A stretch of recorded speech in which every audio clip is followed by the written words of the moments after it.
Every trade war in history has eventually ended at the negotiating table, said economic historian Dr. Akiko Fujimoto. The question is, what will be the cost of this war, and what will be the terms of the peace agreement?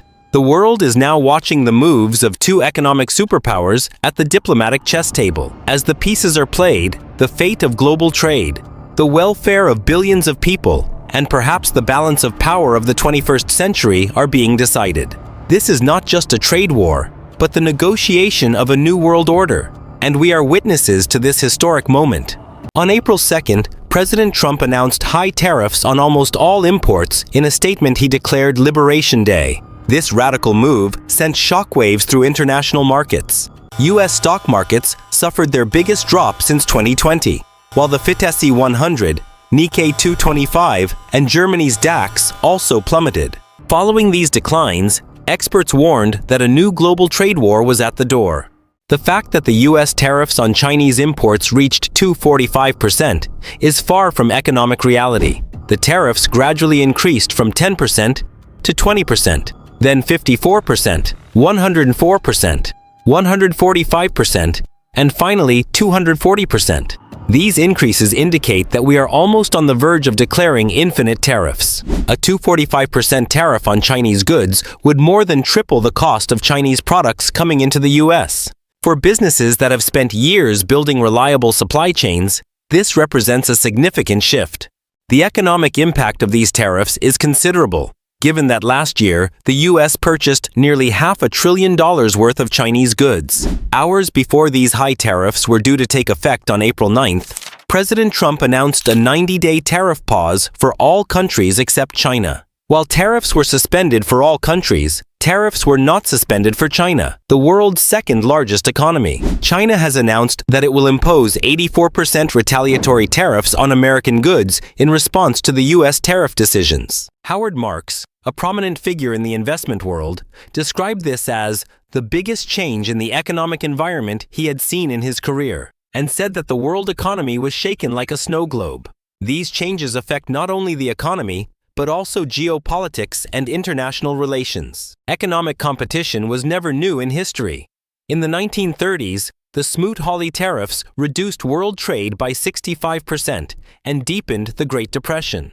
In the 1980s, the automobile and semiconductor wars between the US and Japan were still fresh in the memory. But according to analysts, this time was different. The two powers now facing each other were the greatest economic powers in human history. The Trump administration's multidimensional struggle against China reflects the profound shifts in the global balance of power in recent years. The words of an economic advisor in the White House illustrate the gravity of the situation.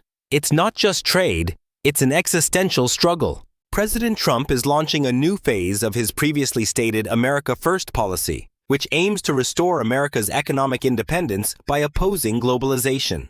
We can no longer imagine a future without strong tariffs against the Chinese threat, economic advisor Robert Lighthizer said in a public statement in March 2025.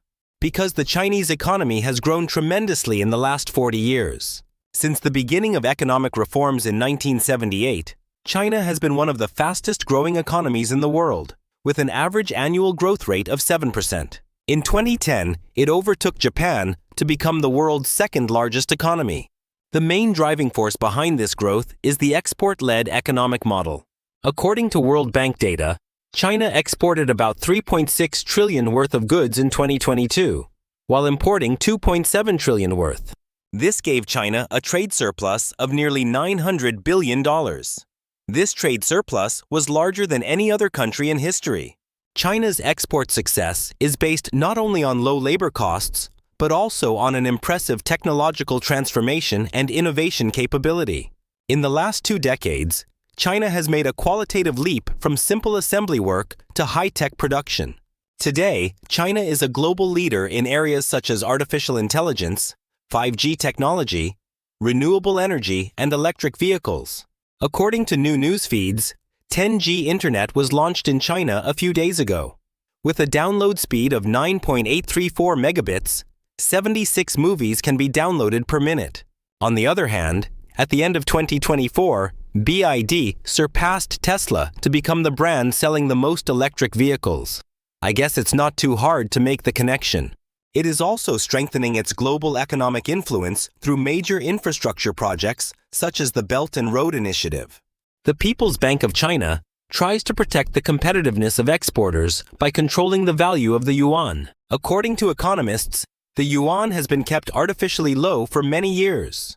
For example, between 2000 and 2010, there are strong claims that the yuan was undervalued by 30% to 40%. This allowed Chinese goods to be sold at more competitive prices in international markets. The rise of China and the decline of the US are evident in global manufacturing. According to forecasts, by 2030, China will dominate global production, owning almost half of the world's industrial production capacity, while the US share will fall from 25% to around 11%. China's economic success is also due to its strategic planning and long-term thinking. Acting in line with 5-year plans, the Chinese government is investing heavily in critical industries and pursuing a future-oriented economic strategy. This planned approach gives China a distinct competitive advantage, especially in future industries such as green energy, biotechnology, and space technology. Behind the Trump administration's tariffs on China lie many strategic concerns. Chief among these concerns is technological competition. China's rapid progress in areas such as artificial intelligence, computer chips, quantum computers, and 5G is causing alarm bells to ring in Washington. These technologies are considered critical not only for economic but also for military superiority. The Huawei ban, launched in 2018, will be extended to other Chinese tech giants in 2025. The words of the Trump administration's national security advisor at a meeting are quite remarkable. China's technological superiority is a direct threat to America's national security. The supply chain vulnerabilities that emerged during the COVID-19 pandemic constitute another important justification for the Trump administration's measures against China. Dependence on China for medicines and medical supplies during the pandemic was considered a major weakness in American national security strategy. Trump's new tariffs, to be implemented in 2025, specifically target strategic sectors such as rare earths, critical minerals, and chip manufacturing. The aim is to reduce dependence on China in these areas and shift production either to friendly countries or directly to the United States. The Trump administration argues that China is manipulating the value of its currency, the yuan, and that this is hurting the American economy. The economic consequences of the Liberation Day tariffs are already being felt. Prices are rising for American consumers, while global supply chains are rapidly restructuring. Countries such as Vietnam, Mexico, and India are positioning themselves for a share of the production fleeing China. Most economists warn that these tariffs will increase inflation in the long run. Trump's economic team, on the other hand, argues short-term pain is necessary for long-term gains. According to them, strong tariffs and policies of economic nationalism will rebuild America's industrial base and ensure economic independence from the Chinese threat. If things do not go as desired, Trump's tariff policies could have serious negative consequences for the U.S. economy and the global economy. Tariffs will be directly reflected in consumer prices, and as inflation rises, purchasing power will decrease. Price increases, particularly in electronics, clothing, and other consumer goods imported from China, could cost the average American family an additional $2,000 or $3,000 per year. This will further strain an economy already struggling with inflation. Trump recently said that the U.S. Federal Reserve was taking its time and that the Fed should cut interest rates because they needed to fight inflation more after the tariffs. Global supply chains are the result of decades of integration.